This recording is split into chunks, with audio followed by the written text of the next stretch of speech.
Yep. We're live. Alright. What's up? Hey! First podcast in a while, boys. Yeah. What? I don't know, man. I'm like a week. Wow. it's been 2 How long weeks. is a while? However long you want it to be.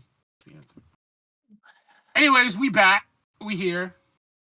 Mace would be proud. No one gets that reference but me, and I'm sad. Ace Windu? Exactly.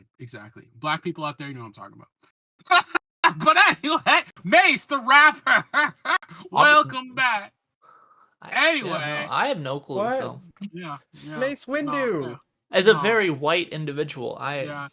I mean, I'm so lost. you can like if you like 90s hip hop, you get the reference. That was unfair. There's a lot of people out there that would. But anyway, Damn, I'm gonna need the score logo. Yeah, Jedi mind tricks. You will. But Jedi mind tricks was underground, so I mean that's all right. There's a lot of people. There's probably some black people that wouldn't get that one either. But anyway, so we are talking about a bunch of things today. Let me pull the docket back up because I got distracted again because I do that.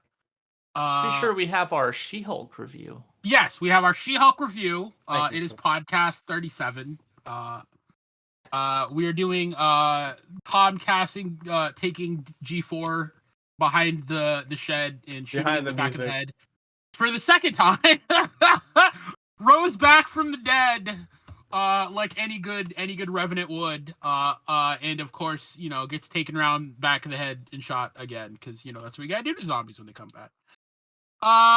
It was a legacy of a bypassed era. Right. But yes, we're gonna talk about the G4 getting canceled for the second time. We're gonna talk about the Bayonetta news and the whole Hellena Taylor drama. Even though it's like a week or two old, but it's been a back and forth. It's been up and down. It's been a he said she said. What's the real story here? It's pretty much over though. So at this point, the other guy was literally. We'll get to it. We'll get to it. It's over. But it's over. But yeah, it is over now. But we'll talk about it. We're gonna talk about RE4 remake stuff. Matt is our resident RE head, as well as Quint. I've watched someone play RE, but I'm not an expert, so they're gonna know more about it than I do. I've seen someone play it, Yeah, I mean, I like RE, usually but like, it's I'm not, I haven't like spent like 60 hours playing it, so on like every platform, and it's on every platform. Fair.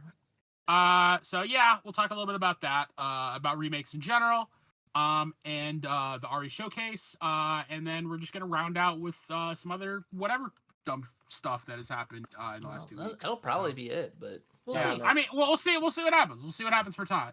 So having not been on the podcast for a couple weeks myself, do we normally just hop into the topics now? Do we do like? Hell yeah, we do. We just blaze a trail. We delve right in there. We don't do questions of the week. Is that we didn't? Well, we could do questions of the week. We just don't have one for this week. All right. Kind of unprepared, So okay, quick question of the week.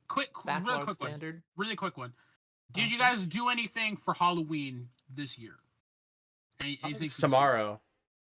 You know what I mean? The Halloween season. Did you do anything?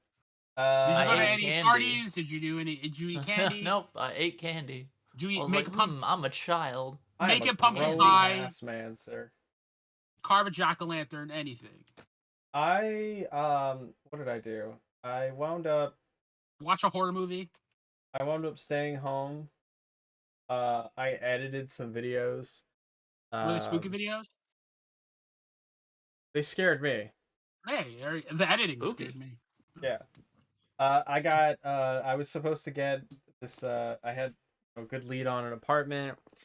Got, a message saying I got rejected from that. That was pretty horrifying. Adulting is scary. Yeah. Pretty horrifying. Hey, it's tough when, you put a lot of work into it. And you're like, all right, I think this is going well. Yeah. And it's just like, dude, I'm working with someone. They're gonna I'm gonna give them the apartment. Dude, maybe that was the lesson there. The okay, how do I put this? This is gonna sound terrible, but like, I feel like parents in the 90s were like, get used to getting your dreams crushed. But they did it the wrong way. They should have been like, but keep going. Like, it needs to be hopeful. Like, it needs to be about like getting used to having your dreams crushed, but staying resilient. Not just like lie down under the bus and just stay there. You know what I mean? Just run you over. Yeah. Well, I can only be run over by so many buses before, I can't move anymore, right? Yes, but like, they're hoping you'll be the 1 in a million who becomes impervious to being run over by a bus. Get isekai'd instead. Yeah, or that. Or Isekai Trucku. Yeah, bus cut. But yeah, I need to get back to watching Uncle from Another World, BT Dubs, because Uncle from Another World is great. Still never saw it. Yeah, it's good. But okay, so Quintessence, did you watch any horror movies? Did you do any Halloween-y type shit? I watched a little bit of Saint Maud. It wasn't for me. I didn't enjoy that movie. It's a horror movie. It's about like a devout nun type person who's also a nurse, and she's taking care of like an older actress / dancer. And it gets just really weird with kind of like, big supernatural vibes, like the devil and stuff like that, inhabiting bodies. Yeah. I wasn't big on it. Honestly, if we'd had more time and energy, it would have been really fun if we had done a bad Halloween movie marathon, because I would love to watch that. What's that, like, Arnold Schwarzenegger, like, he fights the devil Halloween movie from the 90s? Is it End of Days? It's End of Days, yeah. End of Days. Yeah, the movie's terrible, but it's like great terrible. No, it's fun. It's fun. Yeah. I enjoyed it. It's fine. We can watch our Christmas Arnold Schwarzenegger movie. We can. With Turbo Man. With Turbo Man. Tell me I'm wrong that's not the best, like, other than The Grinch, that's not the best 2000s Christmas movie. Other than Elf, maybe. Yeah, I like Arthur Christmas a lot. What's Arthur Christmas? Arthur Christmas? It takes the super character Arthur? technical. No. Okay. It takes like a super like technological take on Santa. So like he's just like it has like a fucking giant like air carrier in the sky that he can like deliver gifts from and stuff. Is this like an anime? Neat. This sounds anime as fuck. No. Damn. It's just an animated movie. Word. Alright, cool. Yeah, Techno Santa is kind of neat. Techno Santa. Yeah. Cool. There's a great episode of the 90s Tick cartoon where I think he had to fight either a bunch of Robo Santas or like there was some type of like magical curse that was making Santas, and he had to like destroy them all by midnight, otherwise like Christmas wouldn't happen. It was a fun little episode. It was a good 90s show. But yeah, I've always liked like the Futurama episodes or the American Dad episodes. I think or the freaking Robot Chicken where they combined Christmas and Dragon Ball Z. That was fantastic. Dude, holiday themed episodes are a lost art. Like the Halloween episodes of like Sabrina the Teenage Witch, like the old one, the 90s one, were some of my favorite episodes of the whole show. They were just fun. Halloween episodes of Community were pretty fun. Even though everyone like complains about the gas leak year, quote unquote, the zombie episode was kind of dumb but fun. Season 3. Yeah. Yeah, I don't know. I think that the sad thing that we're gonna lose in moving into like a streaming only model of television is that because you don't have shows that run their like 22 weeks, you're gonna miss out on a lot of like holiday episodes where holiday episodes were like super fun. I don't think we're gonna miss out on them at all. I personally I will shoehorned in like where like the holiday would be in like normal, because that's how they've been doing it for like American Dad. American Dad's continuously had like their holiday episodes, and they just like kind of fit it in wherever. That's what I'm saying. That's still a network show. That's not a streaming only model show. It ends up on streaming, but the show, I think the first episodes pop on network and then they go on stream. Really, I thought it was down to streaming only at this point. Yeah, I want to say it still comes on Cartoon Network. I don't have cable anymore. Most people don't. A lot of people don't. But anyway, horror movies for this year. I didn't really have much time to do a marathon. I've heard Halloween Ends is terrible or controversial. Those are the only two opinions I've heard. I've heard very few saying it was good. I think they make a lot of very specific choices, but I haven't seen it yet. I've heard some halfway decent things about the new Hellraiser, but I never got around to watching it. I've heard Barbarian is amazing. I think it finally came out on HBO, and everyone's been probably saying it's like the best horror movie of the year. But I haven't got a chance to watch it. Hopefully we'll get to. And there's a couple other things I wanted to watch. I wanted to watch the new Cronenberg, but I never got to see that. But yeah, it's been an okay spook season. For me, I went to Spirit Halloween. That was cool. Picked up some stuff. Costumes are way too expensive, but I bought one, so hopefully I'll get to reuse it because those cost mad money. But tis what it is. Tis what it is. Yep. But yeah, I hope everyone had a fun like spook season, I guess. You know what I mean? I think there are very few holidays that allow even adults to be silly, and Halloween is one of them. So that's kind of cool. I can't wait to have me personally. I'm just gonna have my own Halloween party with me and myself. And I've already bought all the alcohol, the stuff. Nice.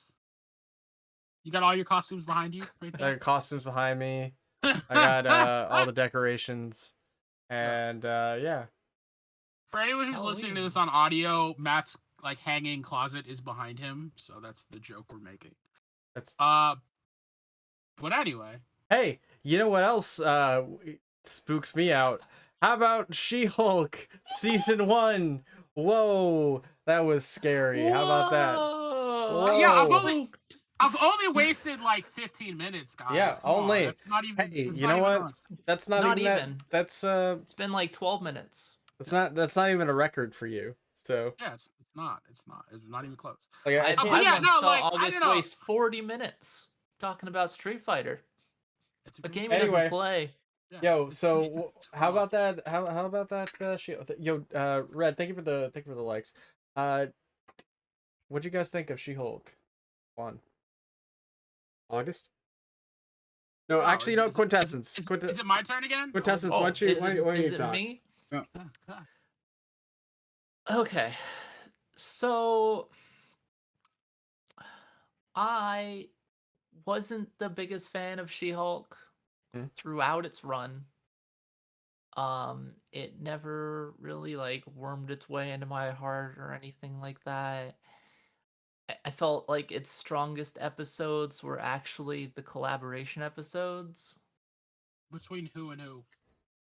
Or do you want to spoil basically, when Wong is on, or when we have the crossover Mr. DD, you know? Yeah, crossover / collabs. Yeah. So, like, I felt like those episodes actually held together because they could have some kind of, like, coherent storyline going, whereas a lot of the episodes seem to continue to meander around a lot. Yeah. And get nothing done. Controversially, I actually enjoyed the final episode of She-Hulk. That's a hot take. That's a you take. It is a me take, because the last episode was actually the closest to comic She-Hulk that we have gotten. Like, she solved in a very, like, comic She-Hulk kind of way, and I felt like that was neat. Like, the writers finally, threw us a freaking bone if we enjoyed the comics. Right. Instead of this, I don't know. Yeah. I want to say it's a travesty. Travesty is strong, but okay. So, what did you think? Like, if we're gonna talk about substance over style, what did you think of the parts? Like, what did you think of how the lead actress did? What did you think of how the side characters did? What did you think of the acting? Okay, so I felt like the lead actress did fine. The acting in the show overall was solid. Like, there did seem to be like a large, like, I guess, gap in like the acting talent between some characters, which was odd at times. Like basically anytime like a one-off character or like a two-off character was on, their acting was noticeably, consistently like much worse. Yeah. Are you And saying I felt like it dragged some things down. Yeah. Like, are we saying Megan Thee Stallion's a not trained actress? we might be saying this, yes. Yeah, that might be what I'm saying. You know, I mean, that's the trick with celebrity cameos. Woo! Can they hit their marks? No, I mean, okay. Man. So throwing, I mean, but like that was the joke of the cameo was the cameo. You know, you don't always expect like people who aren't actors by trade to always be great. Yeah. But, yeah. But I mean, also like the people like she dated, for example, they weren't very good actors. I thought they hit their marks. It was just they were supposed to be unlikable characters because it was an analogy for like, you know, modern dating and how dehumanized it is. I felt like they were just kind of like stiff and lifeless. So like, I mean, like Matt's probably been on more dates than a lot of other people. I bet he's been on some dates that were stiff and lifeless. So I mean, that's fair. I think maybe that is like, you know, when you're meeting someone for the first time, things aren't going well. Sometimes it probably feels robotic. So I don't know. What do you think about that, Matt? Yeah. Yeah. What about you, Matt? How do you feel about the substance of the dating characters? No, of the show. The characters of the show. Like not as a whole, but the moving parts of the show. What did you like about it? What did you dislike about it? The story. Yeah. I'm actually kind of with you on the story, but we'll get back to that. Sorry, Matt. Didn't mean to interrupt. The show's fine. I liked it. I didn't have any really huge issues with the show. It was a little silly at times. I think the CG kind of took me out of it. Yeah, I didn't always think that the acting was the best, but I looked at it as like a stupid, silly show, and I'm okay with everything that really happened. I don't have a problem. Yeah. Really much of anything. I agree with you in more of the fact that I don't think it's one of those things where like I appreciate they decided to make a joke show because that was a choice. Yes. Do I agree all the jokes landed? Absolutely not. Or I am on that. Like, I like the fact that they made a joke show because there were some shows that I think took themselves way too seriously. Moon Knight took itself way too seriously. It took itself very seriously. Yeah. For how dumb that show was, in my opinion, that show took itself way too seriously. And I would say a couple of the other Marvel shows also kind of have a bad habit of taking themselves seriously. Like Falcon and the Winter Soldier, I'm like, that show needed more jokes. With all the dumb shit that happened in that show, I still haven't finished that. Oh, that show could have been better. It's funny because a lot of people... Yeah. No, it's fine. It's a lot of people really like that show. Or it seems like a very divisive season. Where it's like, it's sort of like, you know, it could go either way. Yeah. I love what that show tried to say. I think it just, or what it tried to do, I think it just missed the mark on being enjoyable, if that makes any sense. Like, everything they tried to do, I don't have a problem with. It's how they did it, and how they didn't really balance levity or anything else with a lot of the heavy subject matter. It wasn't, it's just not, like, it's a good show that's not enjoyable, if that makes any sense. You know, I did like aspects of it. I don't think the entire thing is like, I'll put it this way, I wouldn't watch it again. Yeah. I wouldn't be like, I gotta watch, you know what I gotta watch again? Yeah. Is that Falcon and the Winter Soldier Season 1. Yeah. You know, man, remember when Falcon and Winter Soldier did the stuff? God, that was awesome. Like, anytime they were together and working on a mission, it was like, okay, I like this. But anytime they were kind of like apart from each other and on their own, I was sort of like, okay, you know. They needed to work on, even though they had good chemistry, they needed to show me it. Don't just tell me it's good. Show me it. And like, I needed more of it. I needed more of the buddy cop. And like, maybe we didn't have time for that. But like, that would have made me like the show more because there just weren't enough light moments in that show. It was just very heavy. Yeah. Well, I mean, it was like a buddy cop movie, but instead of having like the third act where like, oh, there's like a lie revealed or something like that, and the buddy cops like break up for a while, that was like the whole show almost. Yeah, there was a long period of time where they weren't even together, but but sorry to digress. She-Hulk. Yeah, She-Hulk. No, I think it kind of speaks to that weird point where like Marvel has perfected the movie formula. They're still figuring out the show formula. Yes. And that's where we kind of run into weird issues here, because there's some shows that feel like long movies that actually suffer from it because there's too much downtime. I think Moon Knight's the clearest example. I thought you could have cut episodes 3 and 4 and been fine, and it would have been a streamlined narrative. Felt like Moon Knight went a fucking breakneck pace. There was nothing slow about that show. I was asleep during episodes 3 and 4, but that's me. That's a side issue. We're back my god, that movie was just on go. Moon Knight on the gas. Moon Knight the show. Moon Knight. Okay, disagree. Agree to disagree. On go. Moon Knight. Agree to disagree. But so back to She-Hulk. I loved the deconstruction of narrative in that, like, we don't have to tell a super linear story every episode. I appreciated that. On the one hand, it makes me question your ability to tell an overall narrative, because if they had done a better job of that, I would be happy with the whole season. And that's kind of where I'm mad the show broke down, is that, how do I put this? The final episode literally was like, you know that plot we've been running all season? Well, we don't like it either. Throw the pages out. And I'm like, what? No!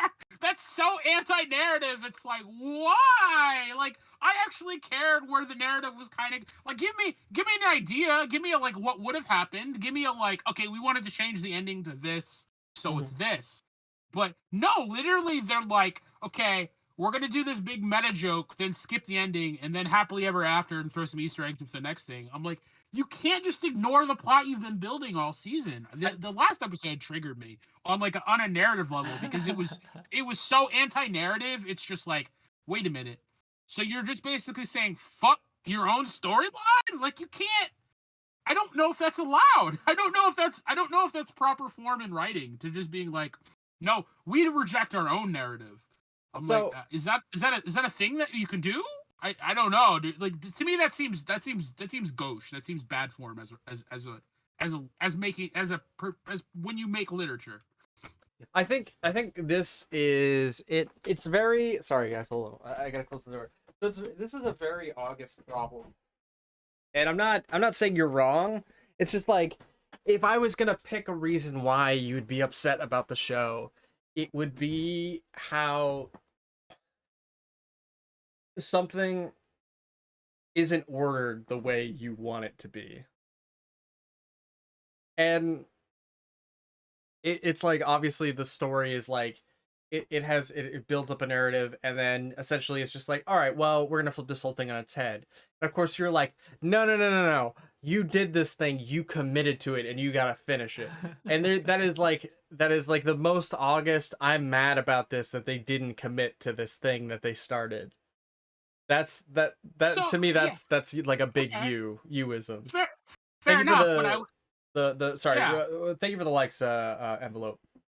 Oh man, appreciate it. Yeah, but I mean, like, no, like, as someone who consumes a lot of media in general, I would be like, in what world is it I'll put it this way, in what world is it the common choice to delete your own narrative? And not even delete your own narrative, but so forcefully being like, no, we reject narrative in general. Like, that just seems weird. And like, it's such a deconstructionist way that I'm like, but like, your deconstruction isn't necessarily even making a point. Like, or not the point you think it is. Like, I don't like it on a level of just like literary consistency, if that makes any sense. Yeah, it does. And I think so. Here's the thing. Yeah. I think they did. I liked what they did, because if they wanted to trigger people, they managed. They just decided to make a bunch of meta commentary and talk to the fan base directly through this last episode, and how people were giving everyone a hard time about, like, oh, they're saying this and that about episode, about the show itself, which they predicted all of that through the show. It was super predictable. Yeah, and then I agree. they're literally like, okay, well, all these people are having issues with the show, blah blah blah,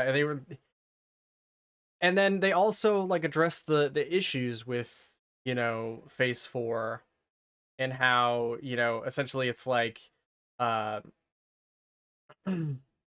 address issues with Phase 4 and how everything has to build up to like one big event or whatever it may be, and they kind of don't do anything with it. And then also like I thought it was great. I don't know, I thought it was pretty cool. You did enjoy the last episode. Yeah, I don't mind it. I think it's honestly it's a great way to get. That's my complaint. Yeah, I think they knew it was going to be like the most divisive show out of all of them. Yeah. But I mean, I don't. I thought it was interesting. So I guess it's weird for me to explain this because I'm starting off with the thing I least liked about the show, but on the whole, I love the show. It's probably my third favorite show of every of the Marvel shows, and like it's really in that category of top 3. I like different things about them. Like the ranking is not really fair to them even, because I love a lot of what this show does. It's the first show that I think tries to tackle. How do I put this? It is the first show that I believe has a female main character, and tries to handle what the world looks like through a superpowered female lens. Especially a superpowered female that's suddenly stronger than all her male counterparts. I find that very interesting as for storytelling purposes. The thing that annoys me is that like they did a great job of that, but they could have done so much more with it. Would it have lost its nature as a joke show? Maybe, but I think they could have done more with that. That said, I love the show we got. And like, not everything has to be some like big profound statement on whatever. Sometimes you can just have fun. And I had a lot of fun. I was almost annoyed because like these writers were so good and so talented. Yes, not every joke landed, but I still had a lot of fun doing it. But even more so, any of the episodes where they had to do something, they did it so competently. I'm like, you guys are wasting your talents. Like, you're so good. You could be writing for regular Marvel. And then really, the Daredevil crossover episode, easily one of the best episodes of the show, if not every single one of the Marvel shows that has been made. That was just an enjoyable episode from start to finish. I'm like, I want every crossover to feel like that. This was great. Everyone was fun. I think they understood the Daredevil character. And then they understood him so well, they're like, we can take that same character you normally see him as like a mopey, broody dude and make him fun for once. Because, yeah, the dude still kind of likes to have fun. He certainly gets laid. He's honestly my favorite character in the entire season. And that's what I'm saying. He's a cameo character, and he is so much fun. And not only that, but they like took him and they like gave him like a whole nother layer of like, I want to see these two together. This is like this is like an actual really good couple that has like really great chemistry. Yeah, I wanted to see more of that. It's really interesting. Like, I actually saw a quote on that today. I can't remember which. It was some famous director. It might have been what's his name, dude, Titanic dude. But he was basically saying James Cameron. That, like, yeah, I can't. It was somebody. I can't remember who. I don't want to throw James Cameron under the bus, but they're making the observation that like Marvel characters don't act like real people. In the sense that, I mean, they're not real people, obviously. Oh. In the sense that they don't have. Ironic of James Cameron said that. Yeah, I know. But in the sense that they don't have functioning interpersonal relationships. Like, he basically said they act like college and they don't have relationships. And I'm like, you know what? That's an accurate observation. None of them have functioning interpersonal relationships. And as an adult, I would like to see humans. I would like to see characters that have semi-functional interpersonal relationships, because I think that's a better commentary on the human experience. So I would like to see, like, Jen and Matt being together. I'm like, is this what a semi-normal superhero relationship looks like? Because we've never gotten a look at that in the Marvel Universe yet. We've never gotten a look at an adult relationship of two superheroes yet that seems in any way workable. Thank you for the bits and sub, Bagel. Appreciate it.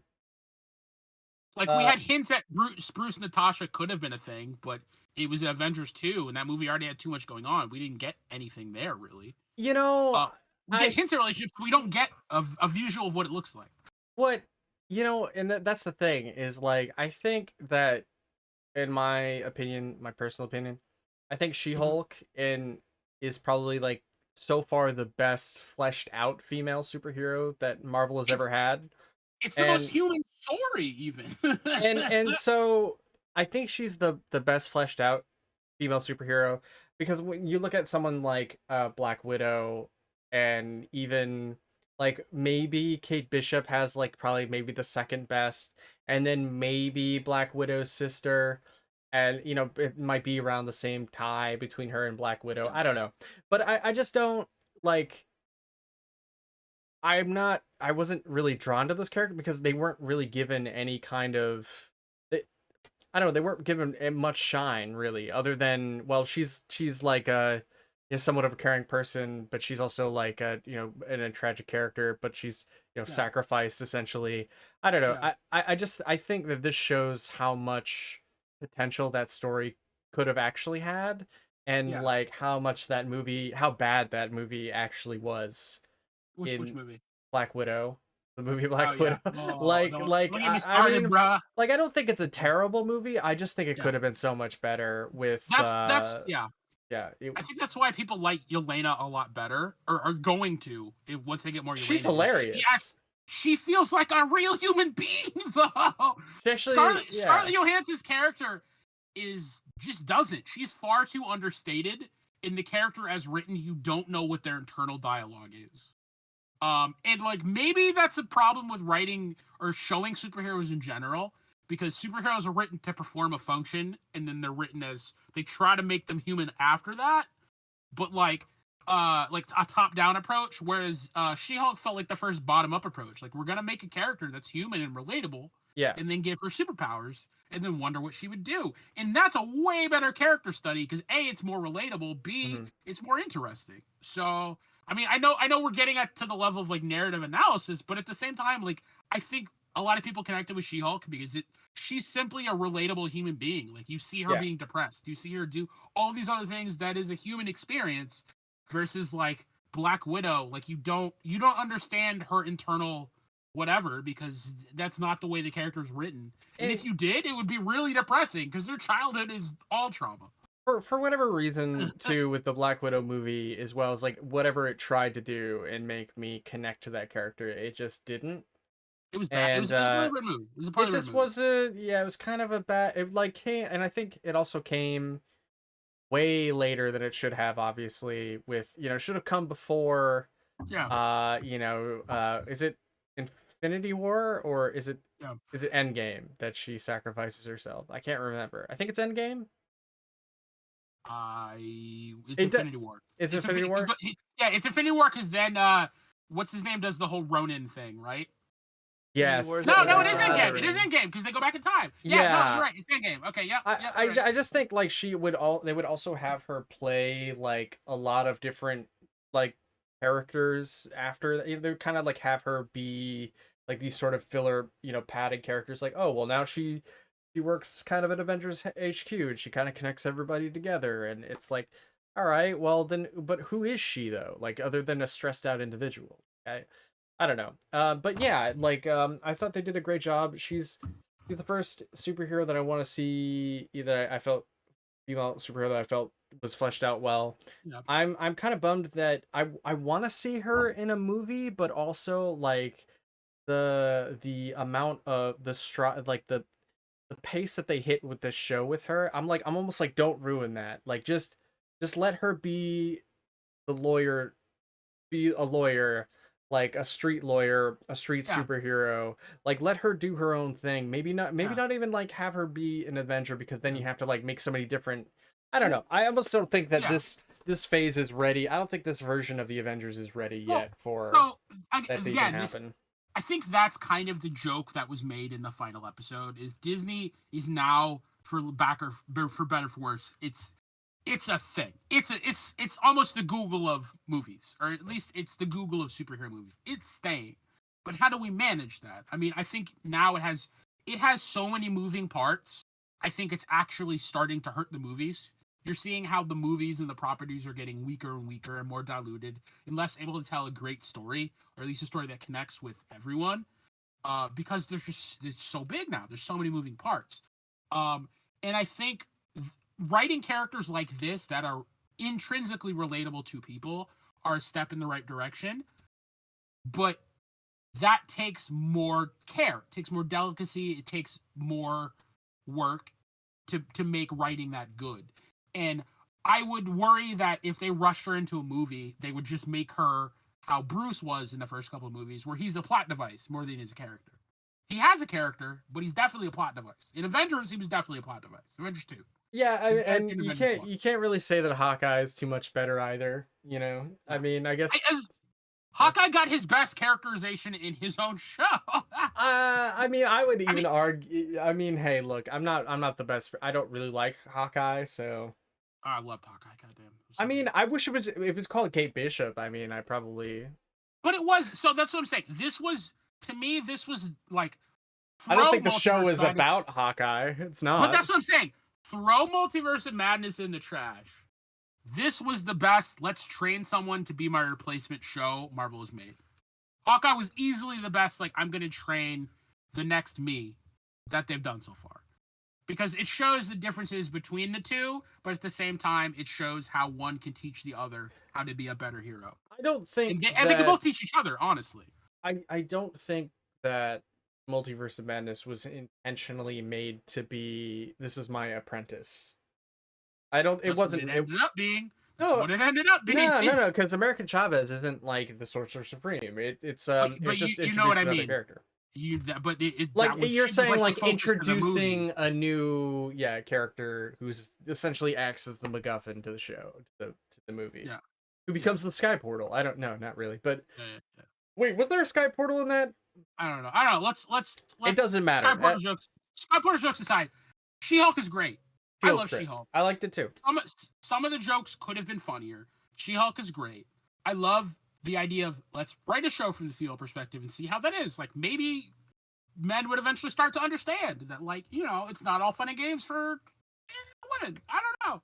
A great show.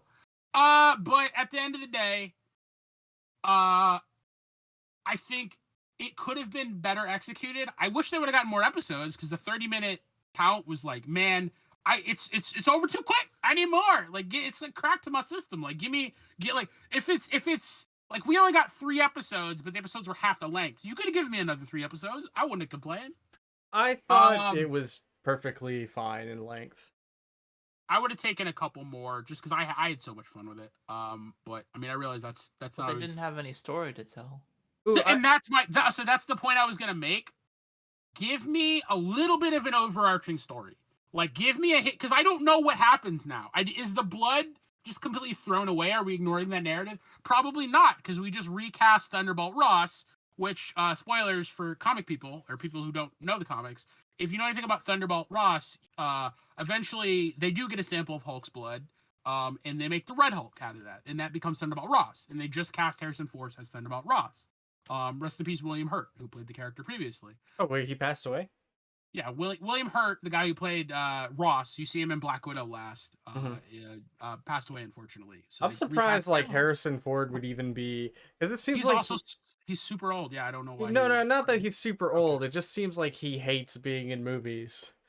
That's just. But he loves money. Yeah, he loves money. Yeah. Harrison Ford seems like he just hates being in movies. But no, yeah, I'm just saying that, like, I bet the blood storyline is going to go somewhere, but the way She-Hulk left it off, unless they do an after-credit scene that explains what actually happened to that storyline, I have no idea what's going on, because the actual episode 9 didn't actually tell you where that storyline went.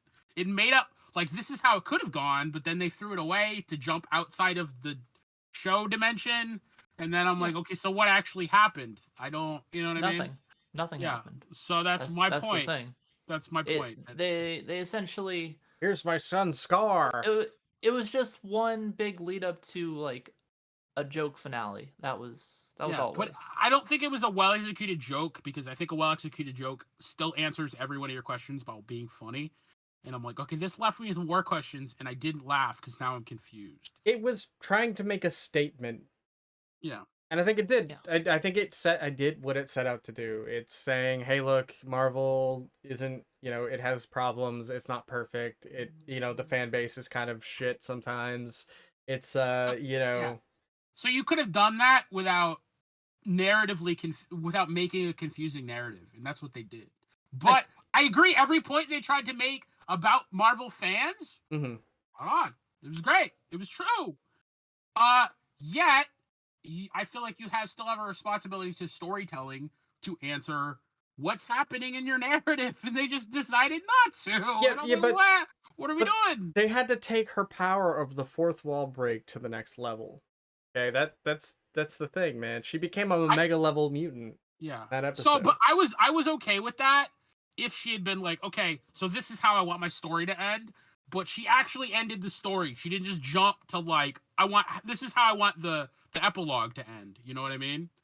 Like it was weird. She did. She's like literally like, this is what we're gonna get rid of this because I don't think it's that great. And get rid of this. All right, okay, yeah, we're gonna do this. It's like, all right. Yeah, no, she literally rewrote her own last episode. Yeah, but what happens to her blood? It's out there you know what I mean? Like she didn't really answer any of the questions. See, that's the thing is you don't have to take this like you can take it seriously and then you don't have to take it that seriously. See, the beauty of it is they can just take a break and they can say what worked, what didn't work, and then they can take because it's like, I think the thing that sometimes that what people don't like about current Marvel is like maybe, or I'm sorry, with other Phase 4 TV shows, is that you're locked in to a certain storyline at the end of a season. The beauty of She-Hulk is at any point she can just, not any point, but at this point, they can literally just be like, what do we want to do? What worked? What didn't work? Let's change it. Yeah. And I like that. But I question when... Yeah, no, like, as I said, it was a fun show. Mm-hmm. I think the writers are talented enough to have done more, especially plot-wise, with the show. Had a lot of fun. I wish it did have a linear narrative. That's the one thing that I do wish it had, or more of one. But I guess what I question is that now that Marvel is such a Lego set of interlocking pieces, mm-hmm. It's like, if someone needs to go and build off this, where do they even start with that ending? You know what I mean? But, I mean, that's neither here nor there. I still give this show... I mean, we should probably move on to ratings in a second. But, like... I fucking loved it, bro. Like, so much about it was amazing. The Daredevil episode was like, I want you guys writing every crossover in the Marvel Universe. This is how every crossover should feel. It was so much fun. I don't know about that one. Well, like, that's how a fun superhero crossover feels. That's like, same with the Wong episode. That's how a fun crossover feels. They were fun crossover episodes, sure. However, the writers are also, like fully on record saying, hey, we just love to just screw with the fan base and screw with people that are watching. But if you can do it in an intelligent way, I'm okay with that. I'm okay with subverting expectations. I'm not entirely okay with being anti-narrative, because I would ask, what's the point then? But that's me. But long story short, if I had to rate the show, I would give it like a high 9 out of 10. Hell, I'd give it a 9.5. I enjoyed the shit out of this. I really did. My problems again with it were like, how do we make the story better? Because that was like, it was like if a vaulter goes up at the Olympics, does the best vault in the world, but lands on one leg. I'm like, okay, I'm amazed you land on one leg, but performance form is landing on both legs. That's how we end vaults. End the vault this way. Why did you end the vault this way? Like, landing on one leg is harder. To screw people like you. It's literally they just wanted to screw with as many people as possible.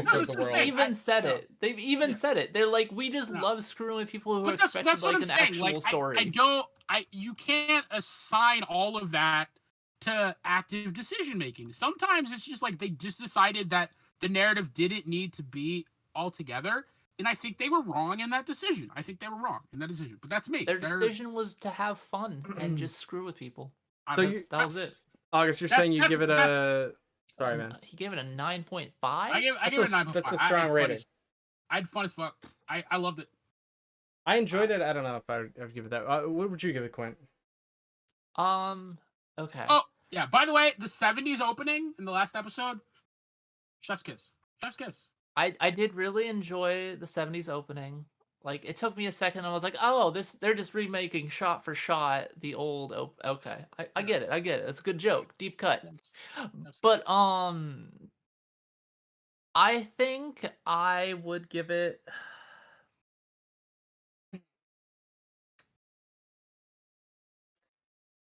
I think I'm at like a 7 because so weird. Why? No, I'll tell you why after. Go on. Okay. Well, so I'm just really sick of like having the only way to promote one gender is to drag down another.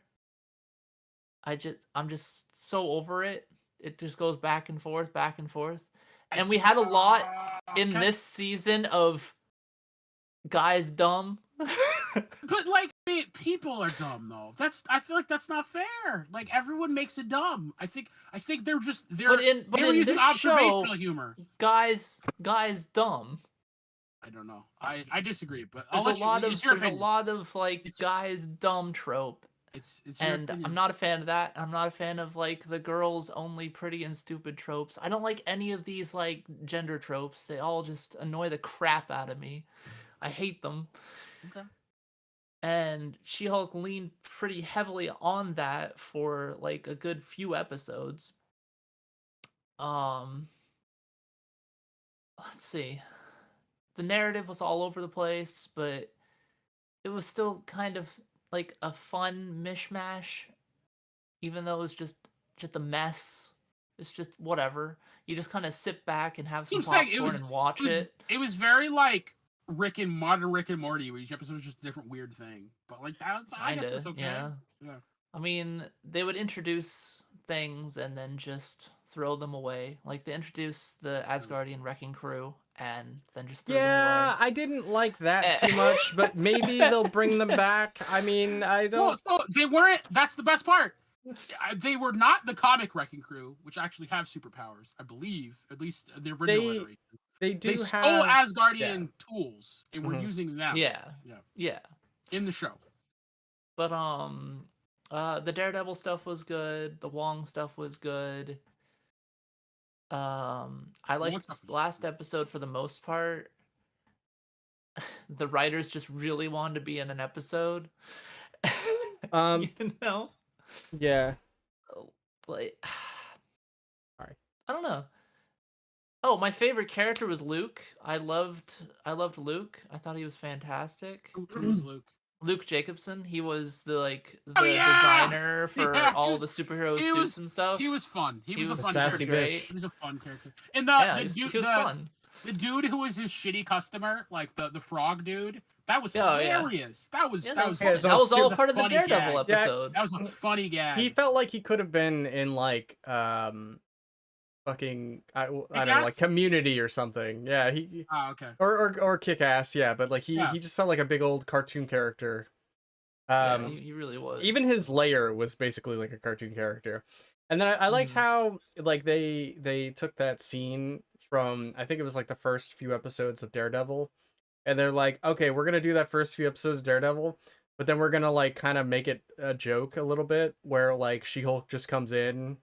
It's just like, yo, I could just power through these people. Well, that's the thing. They understood their source material. Yeah. They understood, like, Matt was like gearing up because he was getting tired, and the more guys showed up, and he's getting ready. He's like, oh, it's about to be a hallway fight. And she just drops to the ceiling and just fucking fucks him up. It's like, nah, this is my show, bitch. They also played his theme too, which I thought was kind of funny. No, it was I liked it. But yeah. So I'm sitting at a 7 out of 10. It was fine. It wasn't anything special. I felt like it leaned on the gender tropes that I hate a lot, which was disappointing for me. Yeah. It was nice to get a story fully from like the female perspective, to kind of, pull everything together and give people kind of like a walk a mile in my shoes kind of thing, which worked out well. I felt like characters were underutilized, but whatever. Can you give me an example? Well, the Asgardian Wrecking Crew for one, but like, they could have done probably more with like Abomination. I liked Abomination in the show. I thought he was pretty cool, but I mean, I think he's a great side character. But yeah, I see what you're saying. I feel like he was underutilized. So right? Like, he ended up actually being like a solid character, and I feel like they could have done more with him. Yeah. So I need to go back and rewatch the first Hulk, because like to me they were not the same character. But I need to rewatch the first Hulk because he makes some good points. But at the same time, I'm like, wait, is he just using the lens where he was the victim? Because I'm like, at a certain point, I feel like he made choices. You know what I mean? He is fully rehabilitated. Yeah, he's fully he has accepted the fact that he was the cause of his own problems in his life, and like, yes, but he also decides to fuck off and not stick around for the punishment either time. Because that was the after credit scene. That was the after credit scene in this show. Like, he decided to go back to jail, quote unquote, and then as soon as Wong offered to bust him out, he was like, "Hell yeah, let's get the fuck out of here!" Yeah, why not? It's like, come on, you're like, is that really? Oh, that's not really the rules, bro.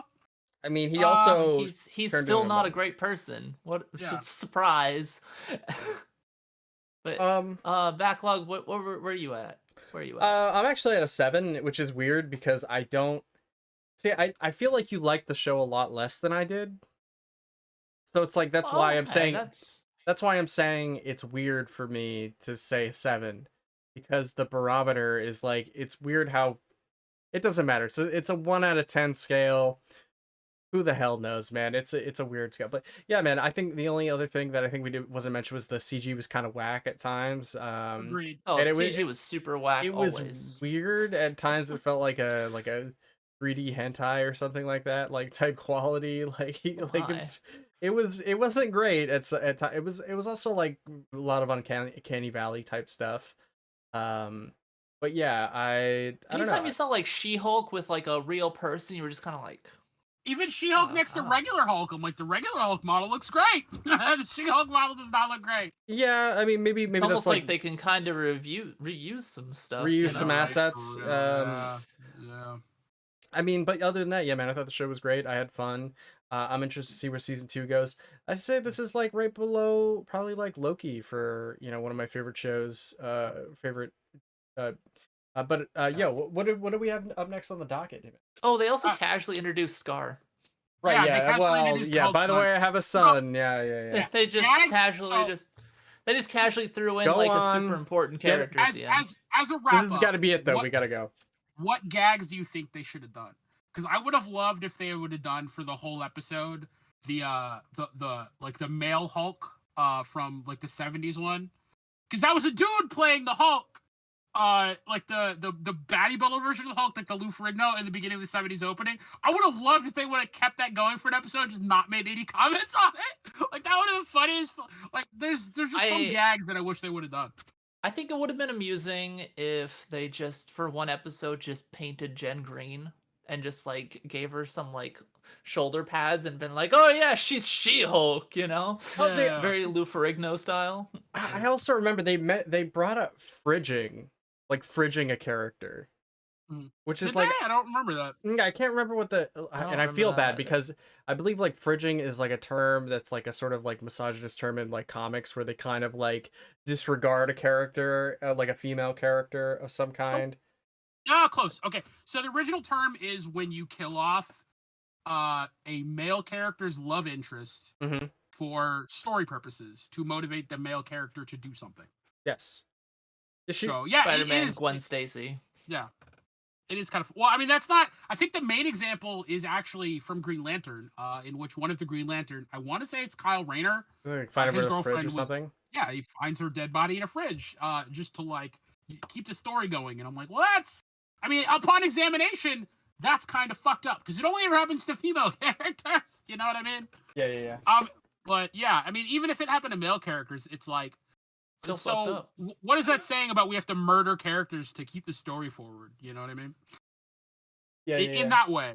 Yeah. Well, anytime Spider-Man's happy, the fans aren't, and so a female has to die. Yeah, I know. A sacrifice must be made. Yeah, dude, that's the secretly the deal he made with Mephisto in One More Day. Right. Yeah, okay. So moving on. I like.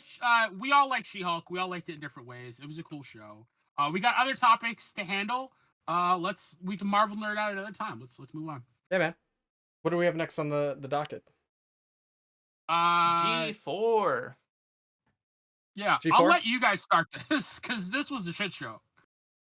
What's there to start? The plug's been pulled. Again. They weren't pulling in the viewership. It was just another failing thing. They were stuck in the past, and they couldn't.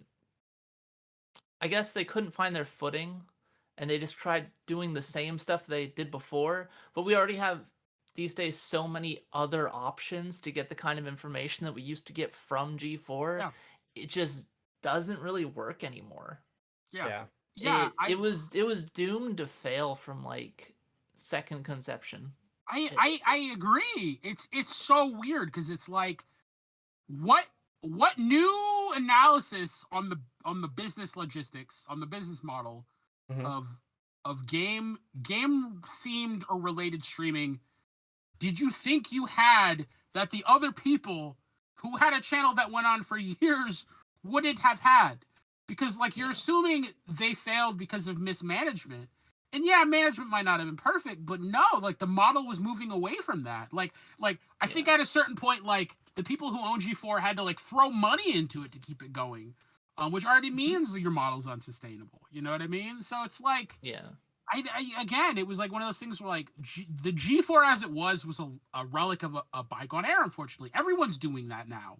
They either have their own Twitch channel or they have a YouTube channel. It was just game journalism, the TV show. Network. That's all it was. And like, could it have been possible to make it work? Yes. But the amount, maybe, I think it would have, but the amount of talent and effort it would have taken, I would have been like, why? Like all of that, most of that talent and effort would have been best spent somewhere else. Like what would you even want? What would a functioning G4 even look like in this day and age? You know what I mean? Like, it would actually look like a TikTok channel. Well, no, but there are channels that already basically do that. Like kind of funny. Does have a TikTok. And also, to be fair, Kevin Pereira, I don't know if you guys had followed his career after G4, but he had recreated essentially G4 that had existed. I can't remember the exact name of it, but I used to pop in and out of the streams, but they would have similar streams to G4 in a similar format that was like there, and they had gone on for years. And so they had brought him in, I think, thinking that he would be able to help out a lot. Kind of like transfer over. But I don't think they had him in a management position. They just had him in to do one specific job. Yeah. They also, that's weird. Yeah. So like the thing is like I really don't know what they were thinking. I'm sure they could have done this and made it, affordable, but they wouldn't have been able to have the talent that they had. And so the thing about Kevin Pereira is when he was doing it, he brought in a bunch of nobodies and then just kind of grew it from the ground up. Yeah. And a lot of like interns and stuff. And that's what G4 did, really. That's what Roster Teeth did. That's what Kind of Funny did. That's what Funhouse did. That's what all of the channels that did things that were even slightly similar did that. And they still had their struggles, but they grew it organically. Like starting something like this from the top down, oh boy, that's a tall ask. And like, what new niche are you filling in a super saturated market that wasn't already being done by somebody? I mean, it's difficult. Like I don't think you it's like you bring back two of the previous cast of G4, right? And you like what were they? I mean, what would they accomplish out of that too? It's like you have people stop by, and mind you, they aren't even there all the time. They're just there some of the time, part of the time. You know what I mean? It just didn't seem like it made any sense. I'm not sure what everyone knew that straight from the beginning that it was doomed to fail. Yeah. But any criticism that people like leveraged against G4 was met with hostility. Like straight up, oh, if you don't like it, don't watch it and stuff like that. Yeah, I mean, and August is muted. Yeah, you're muted. You might have had. Oh, sorry. You're good. You're good. You're good now. I'm good now. Okay. You're good now. Yeah. But yeah, they were met with hostility. So that you're talking about like the whole Frost incident. Yeah. So any kind of criticism was just like dismissed and be like, whatever. I don't know. I think that's a back and forth, and I think people who don't like hearing their criticism criticized use that as a blanket against criticism. It's like, yes, criticism is allowed, but when you're criticizing something for a reason you shouldn't be criticizing it for, I do have to question what the fuck you're doing. But like, if you're criticizing on topic, criticize away. But some people, they're professionals. Some people use you don't react like that as a professional. I mean, you don't feed into that kind of shit. She might have made some good points. Look, that's all I'm saying. I will say, look here, and I think I was talking to August about this before the stream, and so I know somebody who had applied for a job at G4. I had told you about this, Quintessence. I think I did. I don't think so. So I know somebody who applied for a job at G4, and they went in, and essentially they wanted to use their sort of their minority, their position, and their as an influencer, as a minority, as like sort of to sensationalize and gain attention. Mm-hmm. And because of that, they decided not to work with them. Yeah. So good move. So the point I'm trying to make here is, yes, they were probably doing that on purpose. Yes, they were probably trying to gain attention that way. But also, were they also making good points? Probably yes. I don't think that they were really saying anything that was too crazy. Do I think that, people might have been offended by this person being angry or felt like they were being blamed by this person?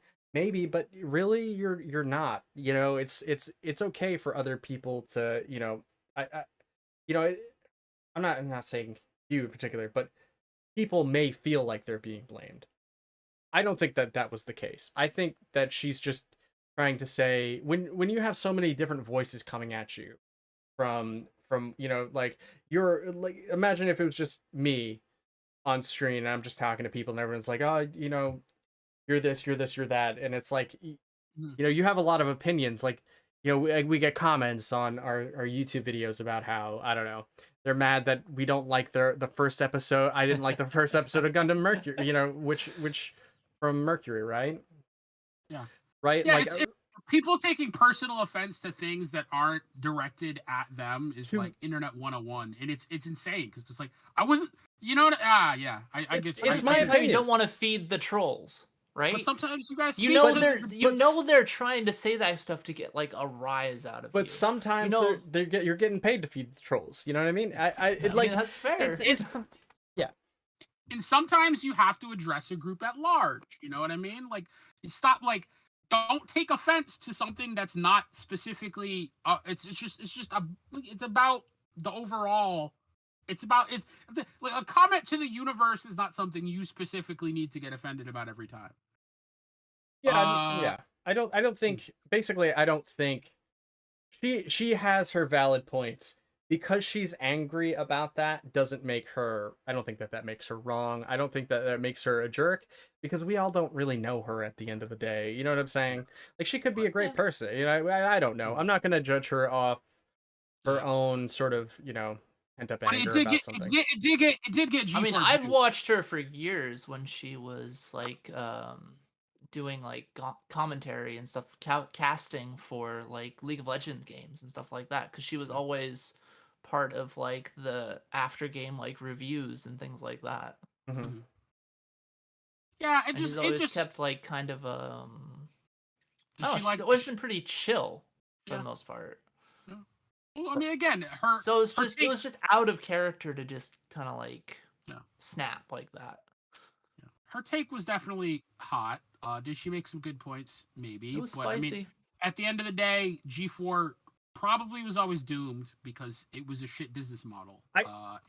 Even without her comments, like thinking it maybe a little bit faster. I don't even think that her comments did it. I think it was always doomed. Bro, like unless, you know, and that's the thing. I'm sorry, she might have gotten more hate. She might have gotten a lot of hate because of it, but also the reason why she got visibility, but she's also probably speaking some facts, and that's why people were mad about it, because it's like, you know, it's like it touched a point where it's like, maybe people do feel that way. That's why they're mad at her. You know, I don't know. They like, as I said, I'm not trying to like quote the Bible, but like I've heard a thing said about the Bible. It's like they hate you if you speak the truth, bro. They hate you when you're speaking the truth. Just say it. But it's like one of those things where like they're just offensive. I don't know, like they shoot a lot of times the messenger shot whether or not he was correct or not, or you know, just really loud and being a jerk. That too, but again, I don't know. Yeah, the louder the messenger. I think both sides were just being jerks. I don't know. I really don't think. Look, I'm saying like G4 intentionally gave her, like, nobody was stopping her. It's not like G4's like, for sure. Don't have the platform. Why would they? Why would they stop her? She made a reasonable point. She was loud about it. And like, do we punish people being loud nowadays? I think that's going too far. Well, I mean, no, we literally do.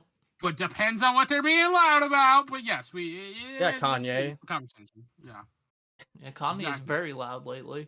Yeah. Oh, bro. I mean, but what is he saying?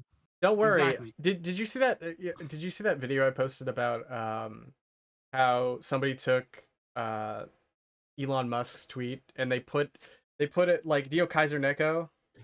Like the guy from Team 4 Star? No. He's I believe he's the voice for Trunks and another character. But anyway, doesn't matter. He put a footage of Char Aznable, like in a footage, and then under it he put the quote of Elon Musk, and then he did a voiceover of Char Aznable reading Elon Musk's tweet, and it fits so well. It's amazing. Okay, so if you go, Elon's the next Char. If you guys go, the uninformed, who is Char Aznable? Char Aznable is the antagonist. Is it from Gundam? Antagonist from Gundam. Yeah, he essentially, you know, he's the representative of like the warring other party. And I say antagonist in quotation marks because of course in Gundam they like to blur the lines and all that, and realistically he's just kind of just Zeon doing bad. Kinda, yeah. Lately he's been he's been not the greatest. I don't want to be impolite. August, we're talking about Elon or talking about Char Aznable? No. Char Aznable. Char Aznable and the Zeon Federation. But anyway, if you read them both together, if you read Char Aznable or with Char Aznable talking and him doing the voiceover, it's amazing. Go check it out. It's on my Twitter page if you guys I'll have to check it out then. What's next up on the docket, man? Hold on. So just to say, G4 died. I feel bad, but it is the least surprising of anything. Right? I don't really care. Like, I have so many YouTube like channels and stuff like that. I used to keep up with all this stuff. G4 literally served no purpose. No one is surprised. Not anymore. I mean, I'm just saying, like, there are so many shows that do like look, let's face it, G4 is the prototype. Without G4, we may not have had all of these other successful channels. Like, we wouldn't have had IGN, we wouldn't have had like Screw Attack, we might not have had Mega 64, we may not, so on and so forth. And so many people, not only that, but when you listen to all of these people from these channels that we love now that have millions of followers, a lot of them originally started working at G4. A lot of those people moved on and started working at Rooster Teeth, that started running Rooster Teeth, that started running Funhouse, that started, Bruce, what's his name? The guy from Funhouse? Bruce, it's fine. Is it S. Bruce?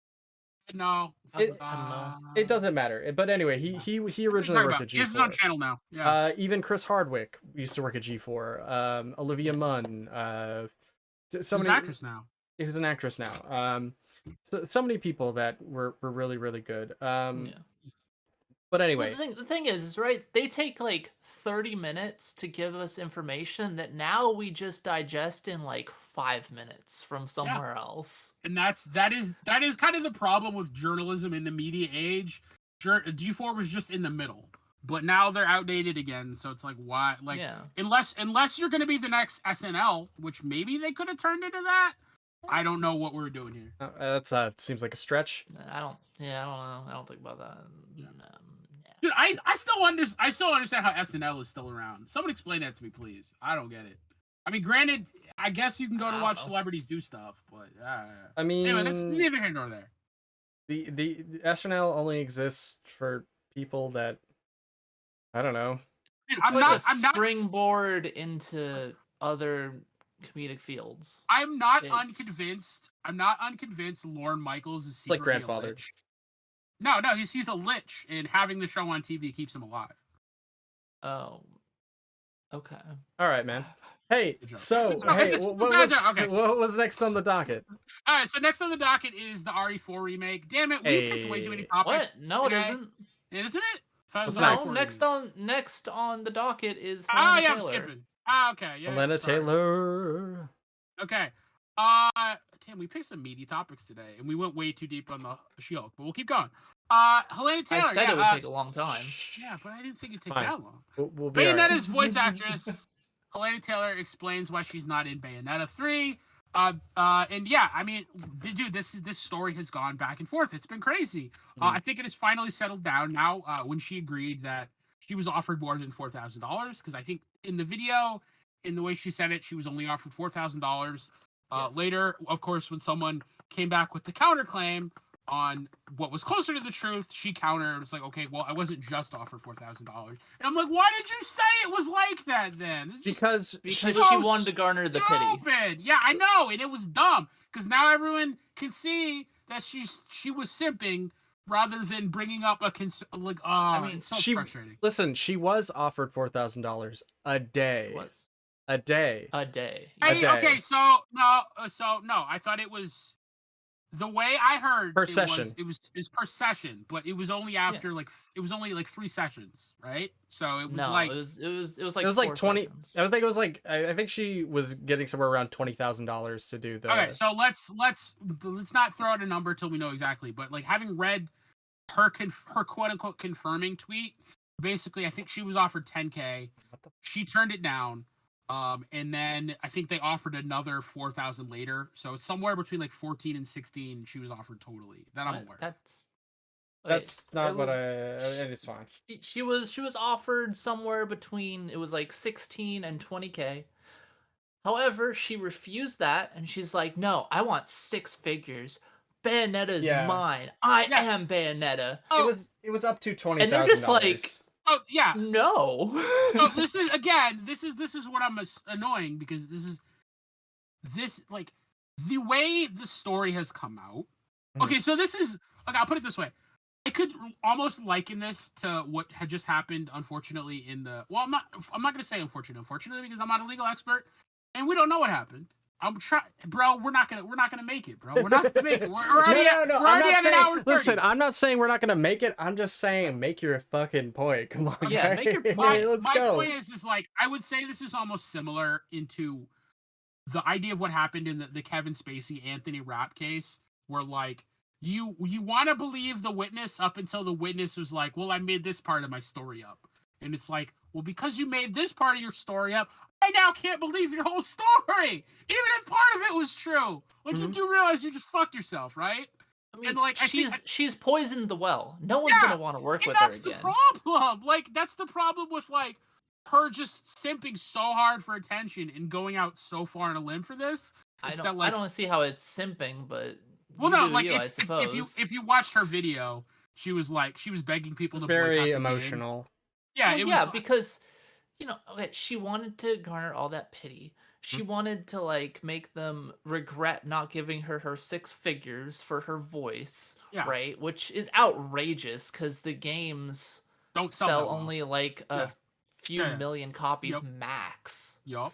And then they're just like, all right, fine, whatever. We'll just get someone else. And they still offered her $4,000 for a short cameo. Yes. And she still turned it down. Yeah, because at that point, she just wants more money. Well, no, but money. like again, people got offended. She got in her feels, and it didn't work out. It didn't work out, and that's business sometimes. And she wasn't able to accept that, which is what makes her look even worse. Because now, after all that happens, she had to go. She decided the smart choice was to go and break NDA.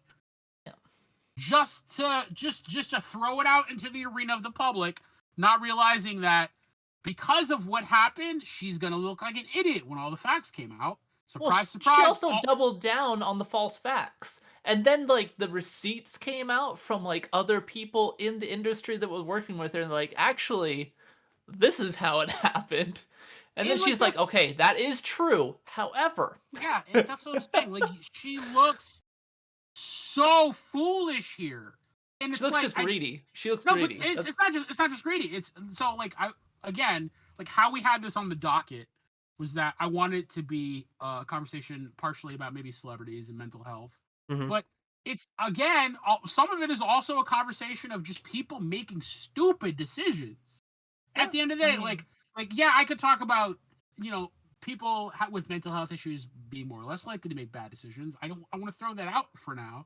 And I just want to say, she just at every opportunity to make the smartest conservative decision to not do the dumb thing, she chose to do the dumb thing. And it's like, why would you double down? Like you're already losing.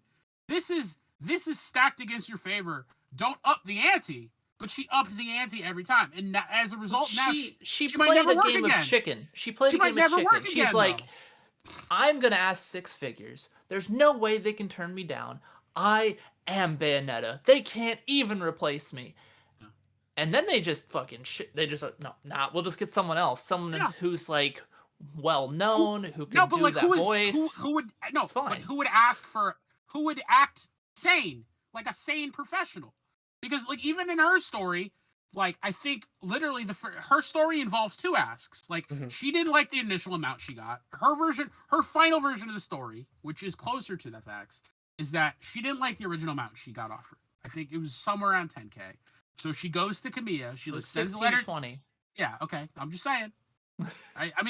Okay. So find me that source. There's a big difference between 10 and but 20. find me that it source. Says so first of all, I've read it says up to 20K. So it's in the article. Also, I'm gonna throw out another number here. I was reading it sold. The Bayonetta as a series has sold up to 3 million copies. Exactly. See. Yeah. 3 million. Yeah. That's it. What do you mean? What do you mean? That's it. That's amazing. That's not. What do you mean? For all of the people that need to get paid, asking for 6 figures is a lot. She was considering, Bayonetta's in Smash. Look how many copies of Smash supposedly have sold. She was there's a quote out there that's floating out again. It says billion or million? There's a quote out there that's floating around that said she tried to use the Smash revenue numbers to generate her figure for the numbers of how much she get paid. And I'm like, you were a guest in Smash. You're not the main event.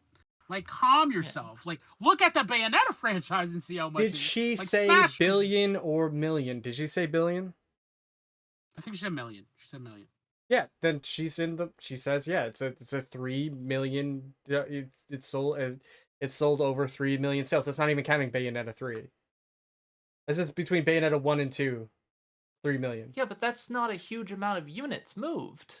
We're arguing around things that I think if we looked a little bit deeper, we would find all our stories kind of match up. If you look at Bayonetta as a franchise, 3 million units isn't huge for she's practically for 3 games. A star. For 3 games, for 2 games, it's not that big. Yeah, it's not that big. Yeah, Platinum is. I'm not saying Platinum's on life support. They're not, but they're certainly not one of the more successful companies in the industry. Nintendo did save Bayonetta, though. Nintendo actually saved Bayonetta. Yeah. But there's a reason Nintendo gets exclusive rights to Bayonetta first, is because no one else is going to front them. But Nintendo really likes working with Platinum. And Bayonetta is their most well-known character. That is what it is. But basically, Hellena Taylor, greedy AF. So she but like it was one of those things mentally where, like, unsound. Yes, but that's all over the place. So many different stories. And but it was like ways of things. It was the classic. It was the classic like DJ Khaled, like you played yourself. So she absolutely played herself here, man. To be fair, and we're gonna have to give her this a fair shake. This list here that I'm counting with the Bayonetta scores is not counting Bayonetta on the Xbox, Bayonetta on the PS3, Bayonetta on the Switch. So it's very possible that, I mean, if she was wrong, she's only off by 1 million. And it's really not, I mean, you know what I'm saying? Anyway, it doesn't matter. But but her ask was astronomical. It was completely out of any kind of real budget for voice acting, a game like that. For voice acting and for a game that is kind of on it. I'm not going to say Platinum is an indie company, but I would. Small. Would you call them AA? Like what would you call them? Like they're not a AAA studio. Okay. I mean, arguably I don't know. They're in like the lower tier of AAA. They're like they're reaching into like the AAA. Yeah. I feel. But either way, it's like for a studio that is as unconsistently successful in the West as Platinum, I think that was asking such a high amount for her salary is a little crazy. Like again, like maybe somewhere in I think she thought they tried to work with her too. No, but they did. They offered her more money. Yeah, they didn't actually want to lose her. Yeah, and that's she was just so far up here, and they were just down here. They're like, we're never gonna. Yeah. Meet in the middle. It's not gonna work. But like the sad part about that is she's a phenomenal. Like I think we can all agree that she is the best voice actress for Bayonetta. You know what? I'm gonna go ahead and say that I listened. Have you watched Max play the game, and you know what? She does a pretty good, Jen Hale does a pretty good impression of Hellena Taylor. Yeah. But then again, she's doing an impression, but she's doing a great job. Yeah. She does fine. It shows how actually, I guess, replaceable Hellena Taylor actually was at the end of the day when she thought she was such an asset that she could just ask whatever she wanted. Yeah. Well, again, if in the professional sphere, that's always the balance. You know what I mean? Yeah. And again, it's like if your contract is so ridiculous that no one is gonna support you or want to work with you, then someone's gonna replace you. Like they're literally replacing Henry Cavill in The Witcher, bro. Like, wait, really? That's a completely different reason, though. I know, but I'm just saying, if a studio finds a reason to not be able to work with you anymore, be it scheduling, be it time, be it reasons, they're probably going to try to replace you. And that is what it is. And yes, there should be a back and forth. You are worth a lot in your industry. But man, I wonder who they're going to replace Superman with. Liam Hemsworth. Liam Hemsworth. Yeah. It's Henry Cavill. He's playing Superman again. Stupid. Yeah. Oh, sorry. It's a joke. Okay. It was a joke. It was. Sorry, buddy. It was my fault. It was my fault. I could have had a better setup. So we can squeeze one more thing in here, right? Yep. Because Hellena Taylor, we're just done with. Whatever. I'm so disappointed in this situation because she is good at her job, but this was exceedingly unprofessional behavior. And I don't know what would have fixed it. Do you need a business manager to tell you what you're worth? Why would you do this? I mean, she's ruined it for herself and for other people now. She nuked her own career. She nuked her own career for this. Can I also throw something in here too? I mean, sure. Did you want to go first because I don't want to interrupt you. I think you were going to say something. Have at it, dude. I mean, she fucked everything up for everyone. She screwed herself over. She screwed up other VAs that are trying to get places. Because now companies are going to be now companies are going to be even more dickish in their contracts and their NDAs and everything. You know what I mean? Yeah. And after seeing what happened here, yeah. I honestly think get sued. Might get sued. I'll tell you what. I honestly think that the one thing that she might have been looking at is the amount of people in voice actors lately that have been getting shafted by companies, including like the voice actor for the guy who does Mob Psycho. I can't remember his name. I don't watch Mob Psycho. He's not in season 3, but there have been other voice actors, like for the people that did was it Demon Slayer, who got paid $300 for that entire movie. There are a lot of voice actors right now who are been putting down roles or returning roles because of how poorly how much work they've been doing and how poorly they've been getting paid. And maybe she saw this as an opportunity to be paid more, which, look, hey, in my opinion, voice actors should be paid more. They should be paid just as much as actors should. And what did I have? I had this conversation with you earlier, man. Capitalism ruins everything, or at least the system we have now just destroys everything. Because like, you probably should have been paid more. Should you have been paid 6 figures? That's doubtful. But more? Yeah, probably. But yeah, $20K for 4 sessions. I mean, but again, the service she provides is, you know what I mean? It's a different industry, bro. They already offered her way above like the normal like industry voice standard. actors. I know, but again, she is a known name in that role. She's also a returning but it was veteran. Like thousands. It was thousands more. Not to mention she's a veteran. Like she said, like even she said, and then they could probably go back and pull the contract. Like she said she only made $3,000 for the first game, which I believe because it was a new property. You're not gonna get money for the first game. New property, newcomer, whatever. Yeah. You know, but I mean, that's how it is. There are story reasons too, where so there are story reasons too where, like, at first, I know, I'm sorry, it sounds crazy, but so when she said 4,000. She should have added flat fee in there, and I think she might have saved her skin a little bit. But either way, god damn it. I think she cited the final after her first rejection, where she rejected their offer, and they because like basically she says they offered her. She said she didn't like their offer. She turned it down. She asked Camilla. He said they'd give her 5,000 more. She still turned that down. She didn't hear back from them for 11 months, and then they basically offer flat fee 4K for cameos, because I think the storyline has like multiple timelines of Bayonetta, so they would have loved to have her as a cameo. This is just me guessing. She also turned that down, I believe. But the weird thing is like, it seems like she just cited that as the final number, and I'm like, you weren't just offered 4,000. There was a whole history before they got to the 4,000, and that was you rejecting their first couple offers. So don't just come to me and be like, they offered me 4,000 for the whole gig. No, they offered 4,000 for you after the gig was mostly done, and they wanted to bring you back. I mean, they offered her 4,000 to come in for like a few hours and literally do some cameo lines. Yeah. But then she like, you can't start with that. And I mean, granted, maybe it's because we live in a social media era where, you know, we like our clips. We don't like the whole story, but I don't really feel like she gave the whole story. She probably couldn't, which is why if any lawyer had talked to her about this, I'm like, if you're gonna break NDA, do anything like this, do not give numbers, because it's gonna make you look like an asshat when the whole story comes out.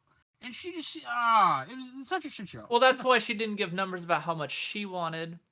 But she didn't give numbers about how much they offered her initially for realsies. To be fair, there's a way to do it right, and I don't know if she did that right. Because I think a lot of people are saying that, like, people are saying I asked for $250K. She probably didn't ask for anything that high. She might have asked for like higher, but not that high, you know. So it's saying here that she was getting pay increases from previous games. Yeah. So like I mean, I get it, you know.